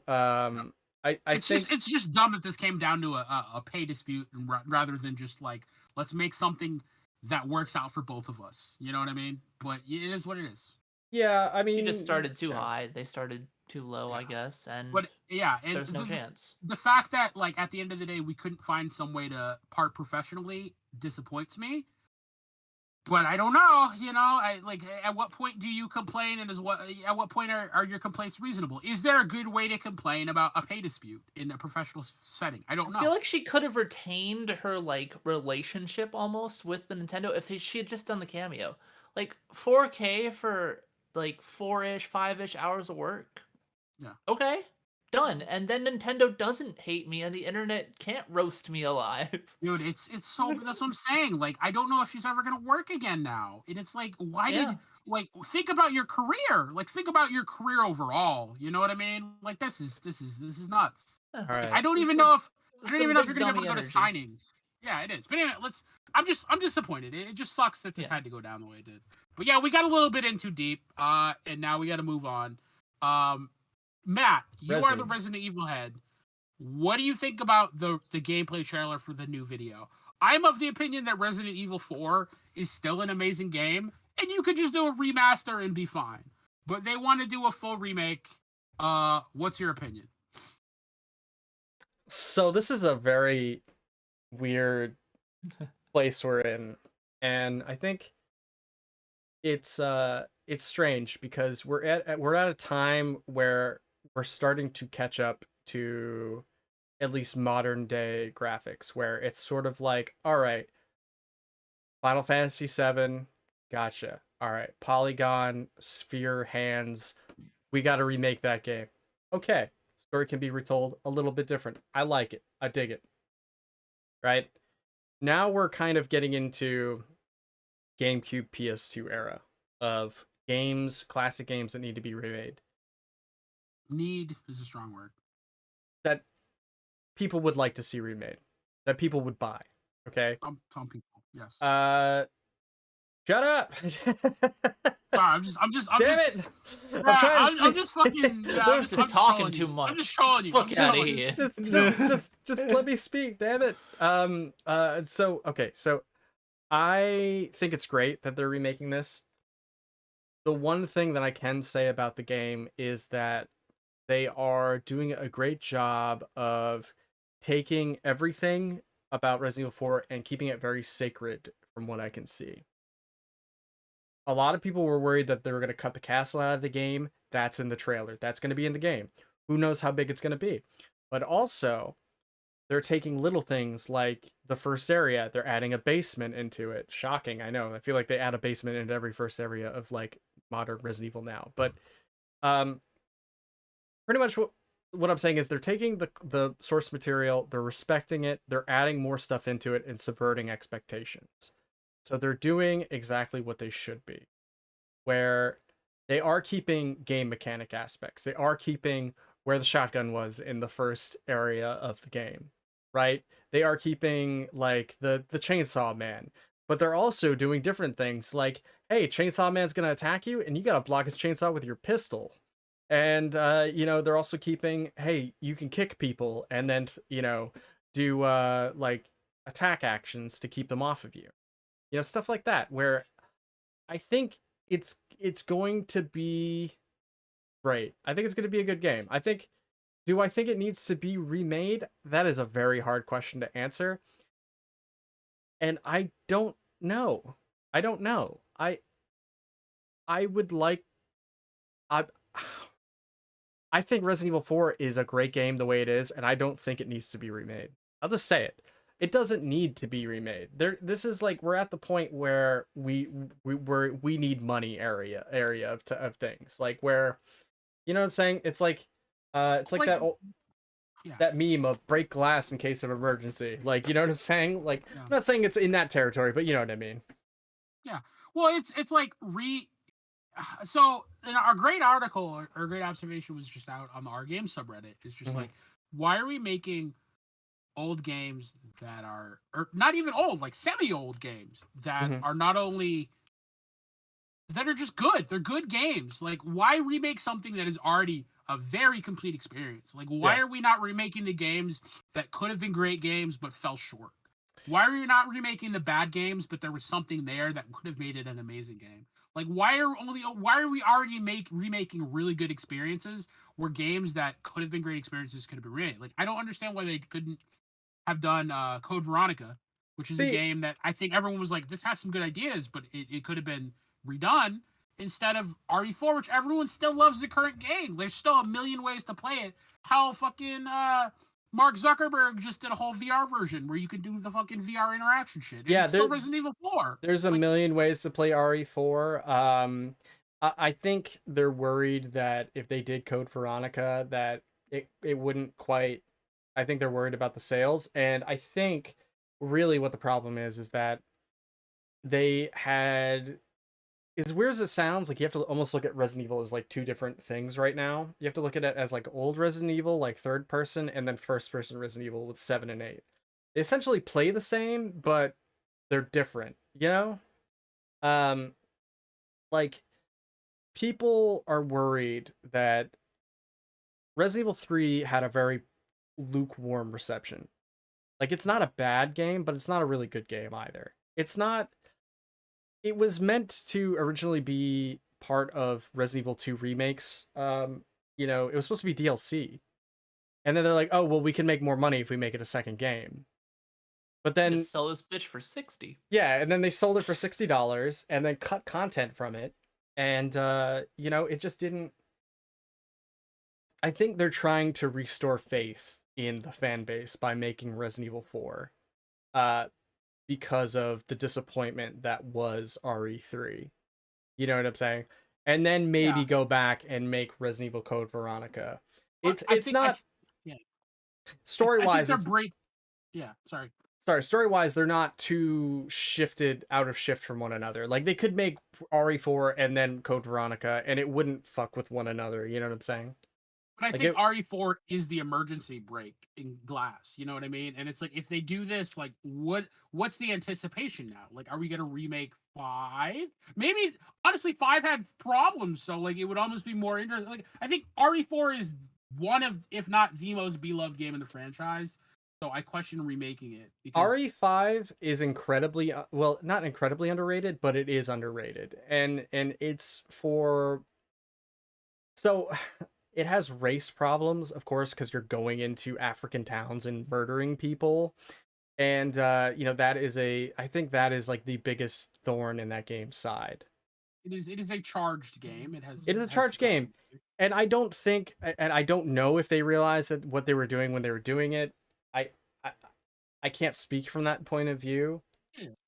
But I can only say that the gameplay itself is very fun. And that sorry, I just want to make a point that kind of piggybacks on your point. I entirely agree. It's possible to be accidentally culturally. I'm not even gonna say culturally insensitive, but that's the word I would use rather than racist accidentally. You know what I mean? Or like it's entirely possible to be culturally unaware rather than intentionally like, oh, this is racist. But keep going. Like I can't really speak on that. I mean, I can say that 4, 5, and 6 are all in different countries and continents. And I think they did that on purpose because they're like, well, we've been in America forever, now we want to go somewhere else. And then, like, it's also made by a Japanese company, so I don't know if, like, they were, you know, they really look at things that way because they're, like, so isolated from the rest of the world. Do I think that's an excuse? Absolutely not. I think, but RE5, like in its core gameplay, is one of the best multiplayer co-op experiences you can have in video games. In my opinion, it's one of the best. It's period. It is such a fantastic game. It's so fun. It's great. It's fun. It's amazing to play with a friend. I've never played another co-op game that was as good as that game, co-op wise. Which is why I was like, I think I bought one of you the game, and because I was trying to convince you both to play it with me this Halloween season, because it's one, like I've already beaten it on every difficulty. Yeah. It's a great game, but yes, but other than that, no, I don't think. I think it peaked at 5, and then that's when it hit the dip after 5. It's like when we hit 6. And then it's like, you know, Revelations, which is they're okay, you know. Yeah, but I mean, I guess this is my whole point is that like. No, I don't think they need to remake 5. Yeah, so, but that we're getting to the point where the further time goes, the more likely we are to get remakes of those games. Mm-hmm. And it's like, well, let's stop. Wait a minute. Like, if we're at the point where we have to remake even great games, like, what more are we adding to the conversation? Like, I don't know if, like, is this an alternate universe? Is this just a reboot? Like, not only are we graying the lines between like reboot, remaster, and remake, which were already kind of a nightmare. That's not blurring like, the lines, in my opinion. But it's like we have to ask like why we're doing it. Like, why can't we just make something new? Why can't we make an alternate timeline? Why can't we like make a new game? Like it feels more, making a copy of a copy of a copy, like endlessly like mining down on something where like you could have just made something new. Like give me more Ethans, give me more new characters in the Resident Evil universe that I haven't met before. Like, why are we doing more of the same? Have you played through 8? If no, cover to cover, I'll play through it. Yeah. Okay, so then, if you guys didn't know, 8 basically says, okay, well, Ethan's done. His story's over. And then goes we're over. on Rose. Now we're on Rose, which apparently the DLC's out now. Yeah, but I think Rose is supposed to be a one-off too, supposedly. It's just her DLC. I don't think you get a full game after. Yeah. So look, I don't know. I haven't played the DLC yet. Would I like to? Yes.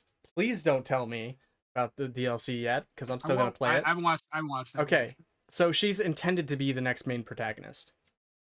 There are other things that can happen, but look, they have veered off. 7 was like, all right, we're going in a different direction, and it's great. But they're also saying, hey, look, old fans of the show, of the game, and here's this is for you. Yeah. Here's the older games. And I think that they work well together in conjunction. But it's sort of like, look, if you were to take what Capcom has as their most popular game, like what are their 2 most popular games? You've got Monster Hunter, Resident Evil. These are their 2 bread and butters. There will until those games start to like poop the bed, they're going to keep making them until they stop making money. Yeah, but Monster Hunter isn't so focused on the past. Although, again, maybe they'll run out of the same fucking game for like the past 20 years. Yeah, no offense, guys. It's just like the core concept of Monster Hunter. You kill a monster, you make gear from that monster, you kill a bigger monster. Yeah, it's Monster just Hunter the standard treadmill that you run on in Monster Hunter is a gameplay loop. Every game always innovates the mechanics surrounding that. Like in Rise, they added all new like movement options with the wire bug, which shook up the gameplay massively. To be fair, I wasn't really. I'm exaggerating when I say it's the same game. I have played lots of Monster Hunters. I'm tired of them. If they add new mechanics or new bugs, personally, I'm not interested in seeing the new monsters, the returning monsters.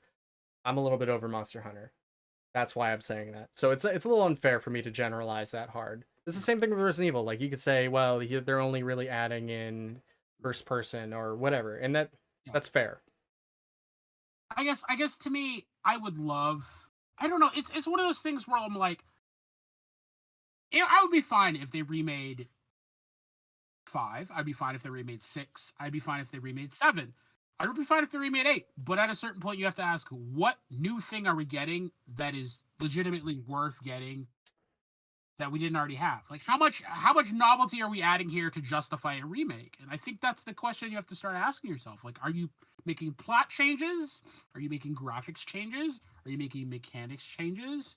At what point is the line between, okay, this is just a remaster, and at what point is like, this is actually worthy of the term remake? And again, is this quote-unquote remake really necessary? I ask this all the time with movies. Like, that was how I felt about Hocus Pocus 2. I thoroughly enjoyed it, but at the end of the day, I'm like, I don't think, but I guess my point was that, like, there wasn't, I think there needed to be more there for a complete movie on the level of the first one. Everything else I feel like is reductive in a certain sense. I think that they are sort of locked in with. It's such a fine line they have to walk. And that's the problem. Like, if you do something people already like, if you fuck up one thing, or even if it's a small change, you're just gonna get pooped on. And I'm like, what? Then you just, yeah. Which is why I'm saying that they're adding in new areas and certain things that were not in the original game. And that is the only thing that is currently giving me hope in terms of, this game being somewhat different, because it's like Back to the Future 2, man. Everybody just wants Back to the Future, but a little bit different, Is Back to the Future 2 good as 1? Probably not, but I would be curious to see what I'm thinking, what I'm worried about is it going to be as fun gameplay wise as the first game? That's all I care about. What new mechanics? I don't know. What new weapons? But we'll find out. So, do you remember was it John Tron who does sequelitis? Who started sequelitis? I believe it is Egoraptor. Egoraptor. Okay, yeah. So, yeah, it was Egoraptor, it wasn't John Tron. So, like, I question if, like, remakes have become the new sequelitis. You know what I mean? It's just like, did we need this? Was this novel enough that this needed to be done? I don't know. That's my question. Like, I honestly think the VR remake of 4 was the most interesting thing done in 4 in years. And I question if this new game is gonna have like as much cool new stuff to be like, yes, this is worth it. Look, they would be crazy not to make remake Resident Evil 4. Like, you have to think about it. It is one of the best-selling Resident Evil games of all time. It's one of the best video games of all time. Yeah. In my opinion, I have to say that because I don't know. Everybody has a different opinion on which one's the best. Yeah. It's on. Look at all the consoles. It's on PS2. It's on GameCube. It's on. It's every Gen 3 console or later, right? It's on VR. It's on PC. It's on the Wii, right? Like, you can play it in so many different ways, right? Yep. And it's like, it still sells. They're like, oh well, it's still selling. Like, well, why don't we just remake it? Like, people were disappointed in 3. Let's just do it again. And then why were they disappointed in 3? I think there wasn't enough meat from the first game. It's because ironically 3 suffered the same fate as the original 3, which was Resident Evil 3 was rushed after Resident Evil 2 was successful. So Resident Evil 2 Remake was successful, so they rushed Resident Evil 3 Remake. Wasn't it originally Nemesis just supposed to also be DLC? suffered from the same problems in both versions of the game. He's not really a threat. Nemesis is just kind of there for you to knock down and get some free shit out of and then move on. He's a threat if you mess up real bad. And okay, so I'll put it to you this way. The Nemesis system, or like Mr. X or whatever. I know Mr. X was a nightmare at times. Yeah, he was way more of a threat, but his system was more thought out. Because he could show up anywhere. Whereas Nemesis, once again, literally just has, he's going to be here, here, here. Not here, not here, not here, and then here. Mr. X will not necessarily show up anywhere, but he'll show up like let's say like comparatively, right? Like, you could encounter him in a spot where you've never encountered him before. With Nemesis, that's just not a thing. He has his scripts where he is, and that's it. Yeah, but I think from what I understand, in the first game, he could do more than he could even do in the remake, which I'm just like, what? Like, he was more mobile. He would show up in more random spots. Whereas in the new game, he's just like, I think 2 or 3 scripted encounters. I was a little mad about how little he shows up in the new game, to be honest. Talking about 3? What? Yeah, in the new Resident Evil 3. That's Nemesis, not X. Oh, sorry. He's confusing 1, 2, and 3 a little bit. He is, yeah. Well, I'm just saying I'm mad he doesn't. I think who's the one in 3? Is it Nemesis? Yeah, it's Nemesis. Yeah, I think Nemesis shows up more in the original 3 than he shows up in the new one. Which in the new one, it's just that's because there's cut content. Yeah, he was already scripted in the original 3. Well, anyway, yeah, I don't know. I don't think that there has to be. I don't think it needs to be remade. I think it's perfect the way it is. But am I still interested to see what they're going to do with this new version? Yeah. Yes. Do I like the way it looks? Yeah, I think it looks great. I think I am excited for the new content. I love Resident Evil 4. Yeah. Once you start honestly, I will sometimes forget how much I love that game, and then I'll come back to it and I'll want to play through it again. Yeah. I'm not one of those people that, like just gets to know a game and then plays it over and over and over again. That bores me. What do you think of I'm gonna call it August theory of adaptive media? Sure. It's not really a fully fleshed out theory. I'm down. But essentially, if you're gonna make a adaptation, say a reboot of something that is already good in its original form, you have to make one very distinct, very different choice. You have to put your one stamp on it that's different. And you have to take responsibility for that stamp. If people don't like it, they don't like it. But you have to do one big thing that's different. And have a reason for why you changed it. Okay. So, like, are you asking me what I would change to make it like one giant jump differently? I think that's a better question. You can answer me that. But like, what do you think of the fact that I believe in media adaptation, where the good thing is already great? Mm-hmm. Anytime you go to adapt a good thing that's already great, you have to make one big change and just go with it. That's really tough. Because it seems like they already have the formula down, and it hasn't really failed them so far. They could add a nemesis system, but I mean, I don't know. That would probably kill the vibes of 4. What would it be? What if they... I could say something easy like add co-op. Like, I could say that, and like you could play with a friend. Ashley stuff to do. Yeah, you could give Ashley stuff to do. That's actually one thing that I think they could get rid of is the whole Ashley stuff. And like have her be a better CPU. And I think I would be happy with that. Can I weigh in now? Sure. Hop in. Feel free to as another RE head. All right. So for 4, I am actually excited.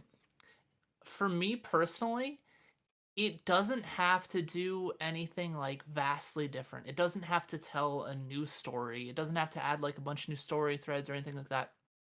Because I feel like RE4 is just such a like complete little package that changing it can only end in disaster. Really, what they're like playing a fine line where if all they had to do is just add more content, and that's all they really need to do to make it a better game. They could add some bonus content at the end or something. I don't know. No, I think but if they do anything, no, sorry, you go. They can modify the Ashley escort, because the Ashley escort has not aged well at all. Like AI, you literally put her in a dumpster. Yeah, you do. Exactly. It's a nothing, right? Like they could do so much more. She could be like more active, like Ellie in like Last of Us or something, where she can actually be doing things. Or Elizabeth. I think it'd be nice to actually like elevate this character rather than just have, oh, here, you go sit in this pot and I'm gonna go clear this room, and then I'll tell you when to come back. A damsel in distress. Elizabeth in BioShock Infinite throws you ammo. Yeah, but she's just kind of like a plot point plus an ammo machine. I also wasn't a big fan of, but at least she couldn't just run in and die. That was great. I like that. Quint, remember when we did the survival horror tier list, and BioShock Infinite wasn't even on there? Yeah, like it wasn't even on there. Well, I think it's because they don't even consider it a survival horror game. It's just literally just a shooter. What is it? BioShock Infinite is an adventure game. The first 2 BioShocks are horror games, maybe. Yeah, Infinite's definitely just an adventure game. I think they're like kind of. I didn't like Infinite personally. I actually did, weirdly enough. I'll eat that bullet of just not like an Infinite and take it as it will, because I felt like the story was contrived, complicated for no real reason. The characters were fairly flat outside of Elizabeth. The twist wasn't much of a twist, and the whole world felt, I guess, empty compared to other BioShocks, which is weird considering I was so excited for it when it was like revealed, you know. But anyway, but back to Resident Evil. I want to see pretty ass Resident Evil 4. Just give me pretty ass Resident Evil 4 and I'm happy. I don't mind that it hasn't been like that long. I just love to always see a game from the past like brought forward with like new graphics and made all beautiful, you know? It just warms my heart to know that like, hey, you actually still give a shit about this game. Thank you for, you know, bringing it back. I got it. Hold on, I got it. So you know who they could what they could do to make the game better? Add more Miguel sections. Dude, Miguel was pretty cool. Not Miguel, what? Yeah, Miguel. Not Miguel. Who am I thinking of? Who's the Latin guy who helps him? That's what you're talking about, right? Yeah. I don't remember his name. I'm sorry. I know who you're talking about. Carlos. But it's not Miguel. No. Oh, is it? Oh, let me see. Luis Serra. There you go. Yeah. Yeah, Luis Serra. My God, Resident Evil 3. RV3, yeah. Yeah. Bring him back. Add more sections because he's a great character. Yeah, we could have more for him. He needs more backstory. He really does. We could have more from Ashley. You know what? Give me some more collectibles. Yeah. Why not, right? Hunt again. Like have me some more medallions to hunt down. That's always It would be fun. interesting if they designed playable sections for Ashley and Louise that weren't like just jokes. I just don't know what you would really do as Ashley. That's what I'm saying. Like it would have to be smart. Since it would Ashley's have to be like such a nothing character, right? That's like Ashley's entire character is damsel in distress, president's daughter. Yeah, that is Ashley. That is her. So like in Spider-Man, the new Spider-Man game, they have the whole Mary Jane sections where you have to go around and gather evidence. I'm not saying they do something like that, but I mean there could be some. But Mary Jane has a more like active character than Ashley. Ashley is literally just a nothing. Yeah, but you could add like traditional horror game stealth sections where like she has to make it through an area by herself. And like she has to do more traditional horror things. Like if you don't hide at this instance, you get got. You know what I mean? I think they could easily add in. So in RE2 Remake, they have sections with the kid, in a child who's like running away from a guy where you have to like hide and stuff like that. They could easily do that with her.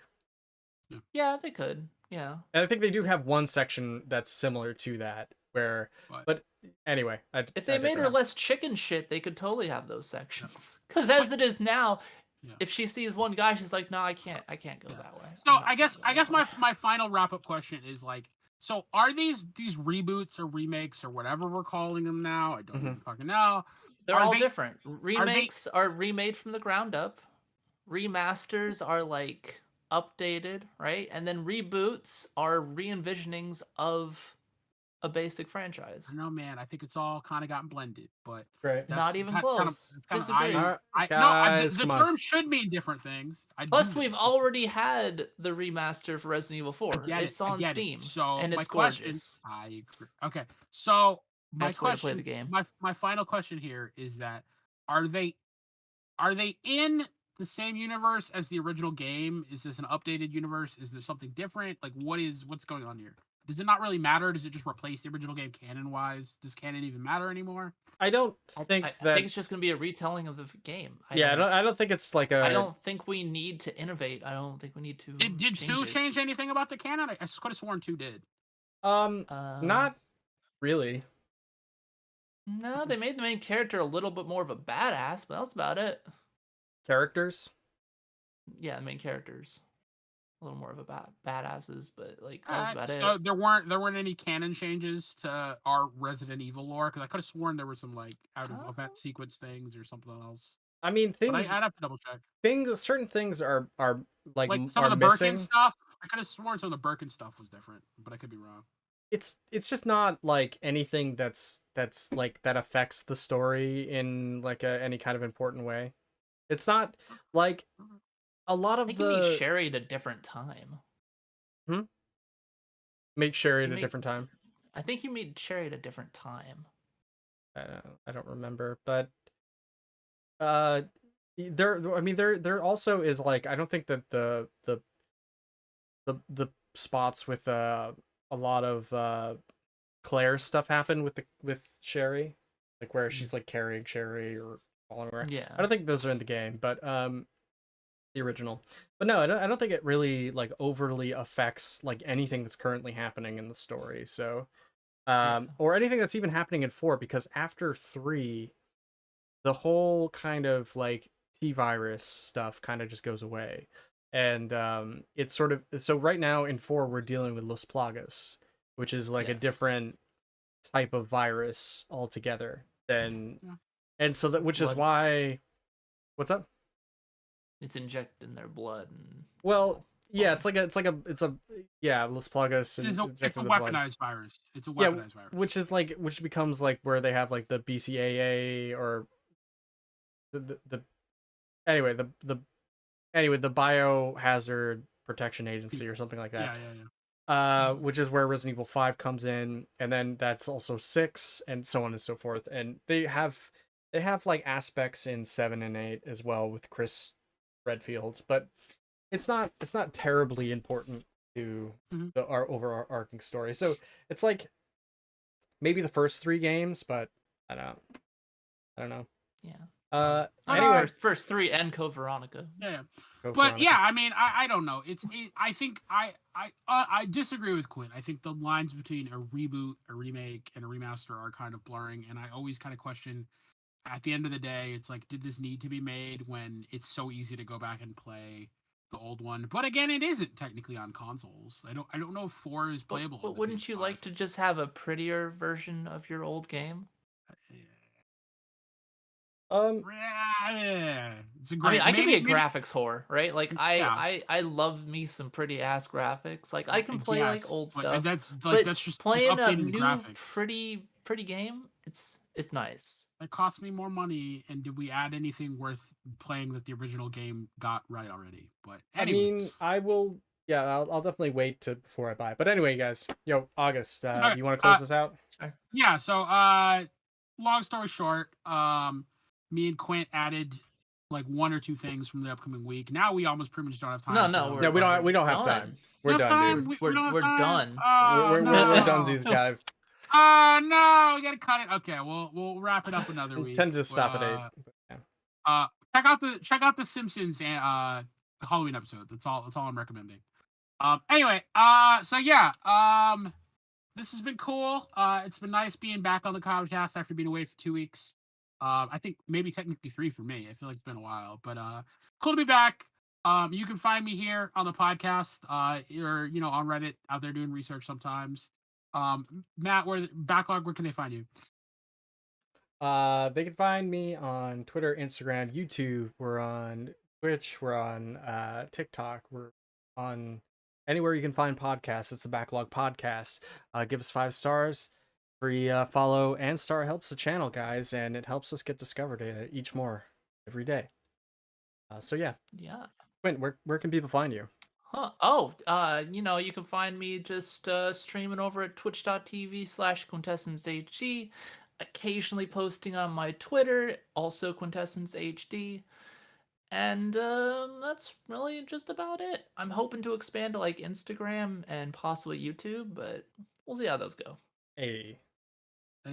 All right, guys. Well, this has been the Backlog Podcast number 37. We'll see you soon. Peace out, y'all. Take care. Bye-bye.